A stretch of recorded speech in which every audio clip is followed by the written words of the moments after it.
मातम कुरान से कहाँ साबित है? खुद को तकलीफ पहुंचाना तो कुरान ने हराम करार दिया है। और फिर करबला में अगर हम देखें तो यजीद ने इमाम हुसैन पर तलवार चलाई, तो कुछ लोग ये बोलते हैं, एतराज करते हैं कि भाई वहां पर करबला में हुसैन पर तलवार चली, यहाँ तुम तलवारें चलाते हो, मातम करते हो। देखिए, मैं तो कुरान से साबित कर दूंगी कि मातम जायज है, लेकिन मुझे ये समझ में नहीं है कि फिर अहले तसन्नुन कैसे साबित करेंगे कि कुरान से कि मातम हराम है।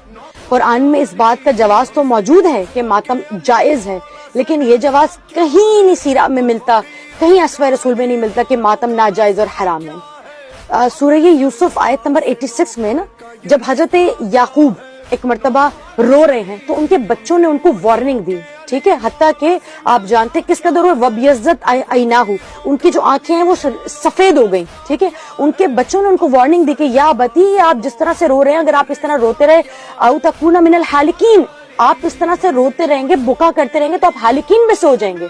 अब आप इस लफ्ज हालिकीन को देखिए और हालिकीन को देखकर अंदाजा लगाएं कि हज़रत याकूब का गिरिया कितना सख्त था। रिवायात में मिलता है कि वो सिर्फ आहू बुका नहीं करते बल्कि अपने सर पर बार बार जोर जोर से हाथ मार रहे थे। इसी वजह से तो बिनाई जाएगी ना। देखिए, इंसान जितना भी रोले, आप भी जानते हैं, आप जितना भी रोले बिनाई नहीं जा सकती। इसका मतलब है इतना शदीद रोया जा रहा है, इस कदर शदीद आहू बुका है कि उनके बच्चे जानते हैं कि अगर आप इसी हाल में रहे आप हलाक हो जाएंगे। क्या हज़रत याकूब नहीं जानते कि मैं हलाक हो जाऊंगा, मेरी बिनाई चली जाएगी?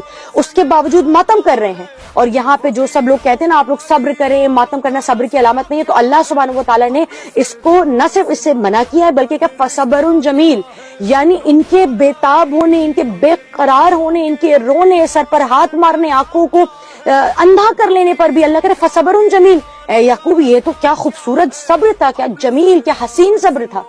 यानी मालूम हुआ कि अल्लाह सुब्हानहू व तआला आंखों की बिनाई जाने तक पर, जबकि हम ऐसा मातम नहीं करते कि हमारी मौत हो जाए, या आंखों से इतना गिरिया नहीं करते कि हम हलाक हो जाएं। बच्चे कह रहे हैं आप हलाक हो जाएंगे, उसके बावजूद भी, बार बार वार्निंग देने के बावजूद भी हज़रत याकूब इस बात को जारी और सारी रख रहे हैं। अब आप कहेंगे हाँ आप तो याकूब की शरीयत पे चल रहे हैं, तो हम याकूब की शरीयत पे नहीं है, लेकिन याकूब को मासूम तो मानते हैं, नबी तो मानते हैं। और देखिए, हम तशय्यो का हर कदम कुरान के मुताबिक होता है। अगर कुरान के अंदर इसे रसूलुल्लाह या अल्लाह सुब्हानहू व तआला ने कहीं भी हज़रत याकूब को एक मर्तबा पॉइंट आउट करके कहा होता कि याकूब ने ये काम दुरुस्त न किया था, बल्कि अल्लाह ने क्या किया, अहसनुल क़सस बना के, बेहतरीन किस्से बना के पूरा माजरा लिख दिया, एक एक लफ्ज लिख दिया। क्यों लिखा? करबला में जो अजीम वाक़या पेश आया उसमें तो हो गया, जो मातम हुआ अचानक हुआ, इमोशंस में हुआ, हो गया, लेकिन फिर वो जो हुआ 1400 साल पहले, अब उसके बाद जो ये 1400 साल से चल रहा है ऑर्गेनाइज्ड करके जो होता है